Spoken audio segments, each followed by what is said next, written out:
Is that a bad thing? They think it is. That's Reverend Joe Kime talking to Danny.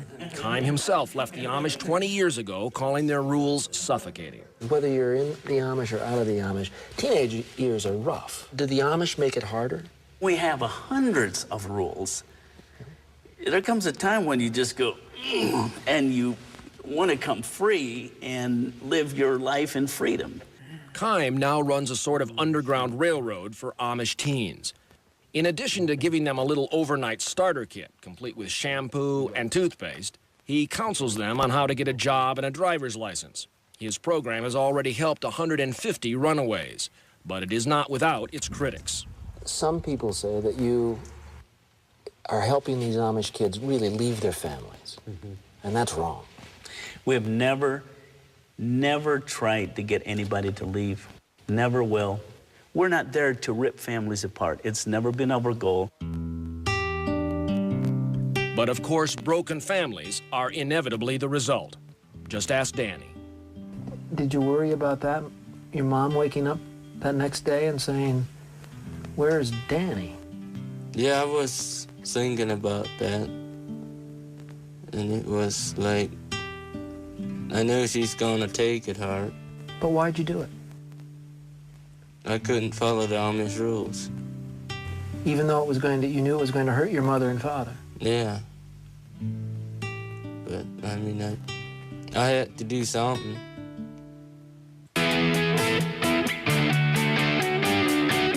For a down-to-earth kid, Danny's headed for a high wire act. It's a brand new day. Watch him fly and fall, all for the very first time without a safety net. We'll be right back.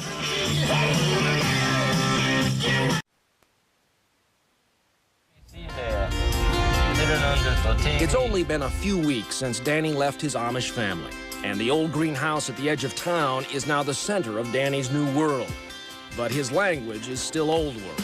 Så Danny, vad skulle ni ge dig? Det är Stockholm för det nu. Wow. Time to get up. All of the Amish teens we met have a strong work ethic, and that includes Danny, who took a construction job as soon as he left his family. Doing real good, and he is not afraid to work, so that's always encouraging. Working hard during the week and partying hard on the weekends. Hey, Danny, how do you like your girlfriend? Oh, wow. Here comes the Three Stooges together. Yeah. For the most part, Danny's friends are all former Amish teens, brothers and sisters in arms, as it were. Still, the learning curve for Danny has been pretty steep. So, Danny, how you like your cell phone? I like it if I know how to use it. Ready? I'm getting you the basics.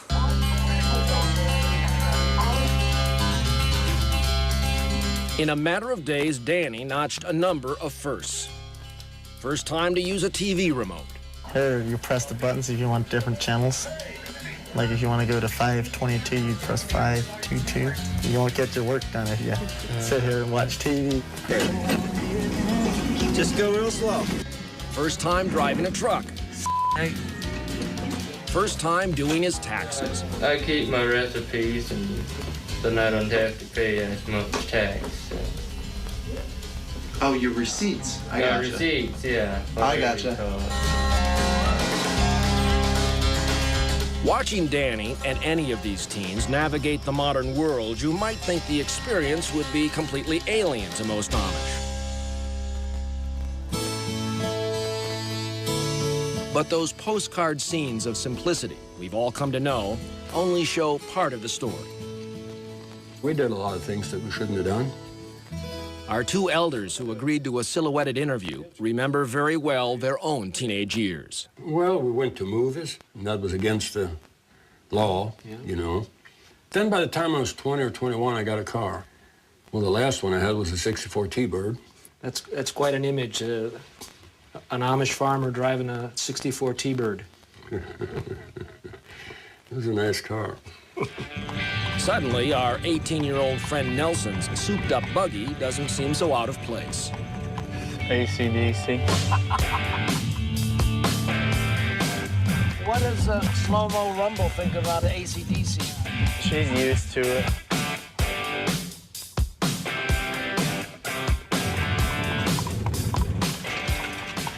As Nelson pulled the buggy into a turnabout by the river, it struck us that for a young man on the verge of deciding whether to stay or leave his community, he sure seems content. I just wish I could stay 17 or 18 my whole life. Really? Why? It's just a fun life. So in other words, these are the best days of your life.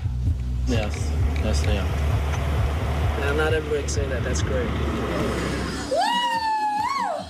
Lena, for instance, is struggling. Beneath her weekend-long binges, a deep frustration is growing with having to choose between her old way of life and her newfound freedom. You're frustrated. You're angry about having to make this decision. What do you do to blow off steam? Drink beer. That's what I do. I got mad. I just want to go drink. Do you think you're drinking too much? Not really. Enough to make me happy. But happy is not how Lena sounds. No, some Amish are pretty good, but down here in my church, I hate them. Tell you the truth. They're nothing to me. What does matter to Lena is a young man named Reuben. He's funny. I love him. And the feeling is mutual. Tell me why. I don't know, I mean, I just... She's cute. Yeah, she's my kind of girl, I think. Falling in love, of course, is a teenage rite of passage. But within the Amish community, it's also the first step to finding a mate who shares your faith. Though for now, Lena and Reuben seem content to just share a beer. And raise a toast to Danny. His 19th birthday just happened to coincide with his 1-month anniversary in the outside world.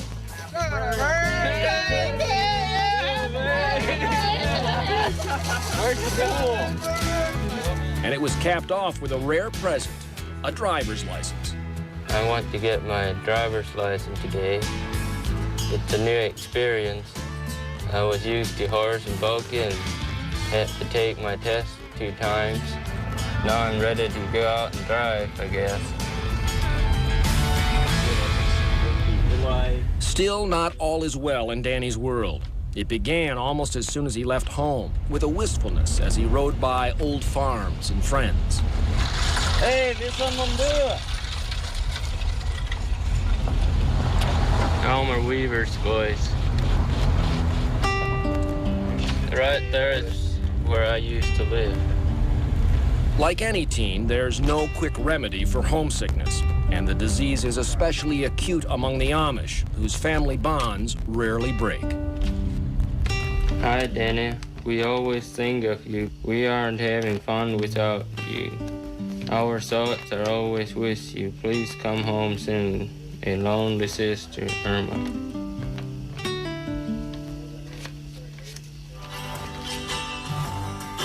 But Danny is not coming home.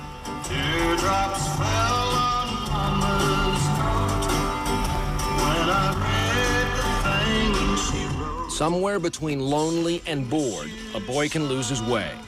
Night's falling, and Danny is on the road to trouble. Mr. Troyer, I want to have a little discussion with you. You're a former member of the Amish faith. Just what's going on here? What are you guys up to? Yes, I'm 500 miles away from home. We'll be right back.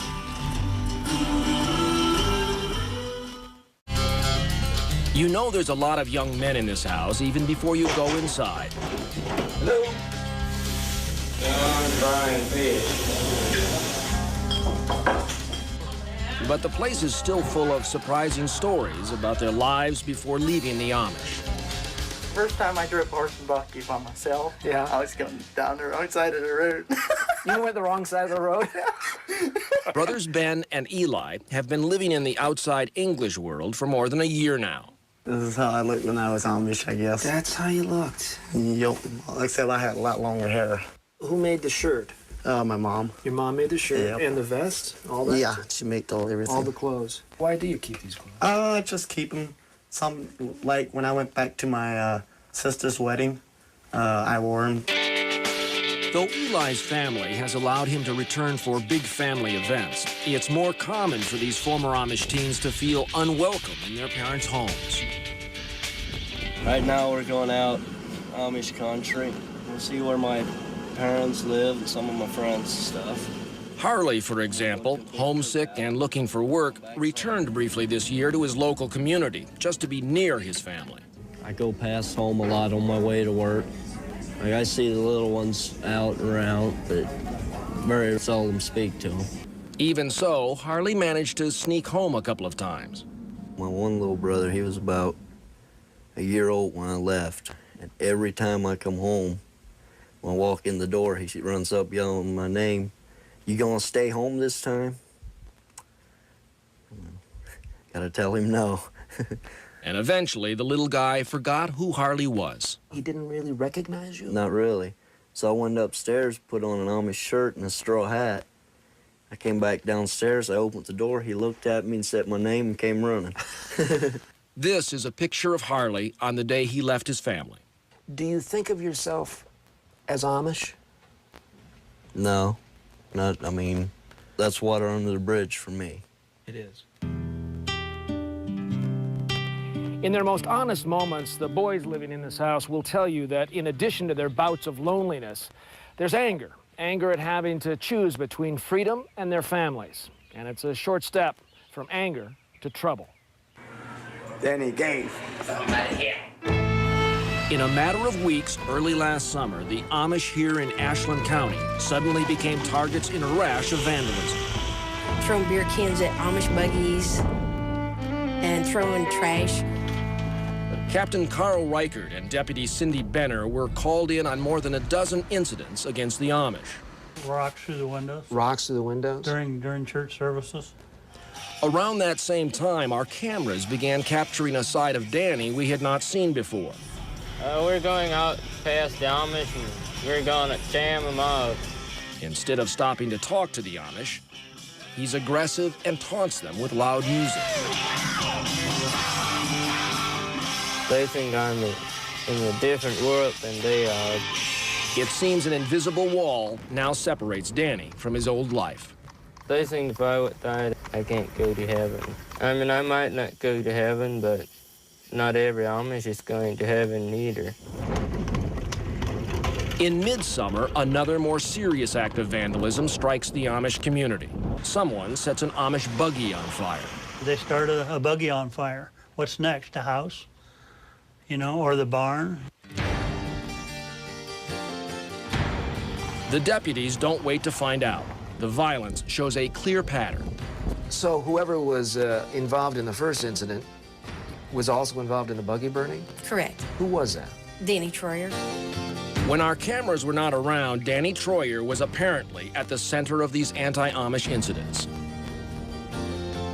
All right, we are on the Danny Troyer case. In January, Danny is brought into court on 3 separate charges: criminal damage, criminal trespassing, and criminal mischief. Joe Kime, the minister who helped Danny after he ran away from his family, is outside the courtroom. You know, at first when they leave, they experience all this freedom and they really don't know how to live within freedom.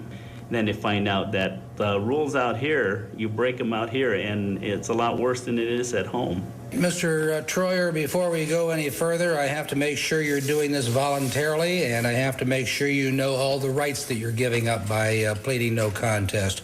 While Danny admits that he was involved in the buggy burning, he and his lawyer contend another young man actually lit the fire. Something, yeah, maybe, but did he think he's going to burn a buggy? Absolutely not. Mr. Troyer, I want to have a little discussion with you. You're a former member of the Amish faith, is that right?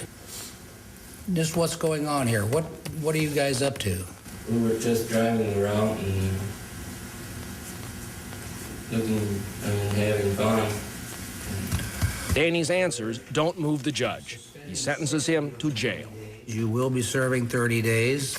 I don't want any activity that constitutes harassment of the Amish in this community. You understand that? Yeah. When we return, a jailhouse interview with Danny and Lena, Harley, and Nelson making their decisions to stay or leave the Amish. We'll be right back.